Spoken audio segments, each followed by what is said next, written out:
اللہ سے مدد طلب کیسے کی جائے؟ لوگ کہتے ہیں ہم 5 وقت کی نماز بھی پڑھتے ہیں، پھر بھی ہماری زندگی میں اتنی مشکلیں، اتنی پریشانیاں ہیں۔ پتہ ہے کیوں؟ کیونکہ انسان سمجھتا ہے اس نے دین میں قدم رکھ لیا تو اب اس کو مشکلوں کا سامنا نہیں کرنا پڑے گا، اب آزمائشیں نہیں آئیں گی، اب سب میری مرضی کے مطابق ہوگا۔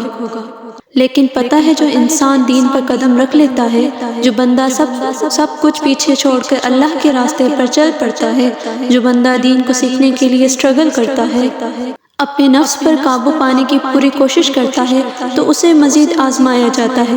یہ اس کے یقین کی آزمائش ہوتی ہے کہ اسے اپنے اللہ پر کتنا یقین ہے۔ اور ہم لوگ اتنے غافل ہو گئے ہیں کہ دن میں 5 مرتبہ کامیابی سے منہ موڑتے ہیں، اللہ کے بلاغے کو ترک کرتے ہیں۔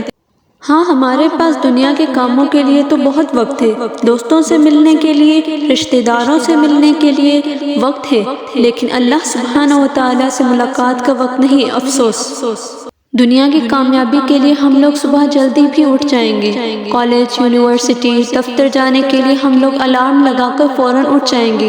کیوں؟ کیونکہ ہمیں کچھ بننا ہے، ہمیں کامیاب ہونا ہے۔ لیکن آخرت کی کامیابی کے لیے ہم فجر کی نماز کے لیے نہیں اٹھ سکتے، آخرت کی کامیابی کے لیے ہم اللہ کو 24 گھنٹوں میں سے کچھ وقت نہیں دے سکتے۔ اگر 1 وقت کی نماز کے لیے 15 منٹ لگیں گے تو سمجھے 5 وقت کی نماز کے لیے پورے دن میں بس 75 منٹس۔ کتنے افسوس کی بات ہے کہ ہم پورے دن میں 75 منٹ بھی اللہ کے لیے نہیں نکال سکتے۔ اللہ ہم سب کو 5 وقت کی نماز ادا کرنے کی توفیق دے، آمین۔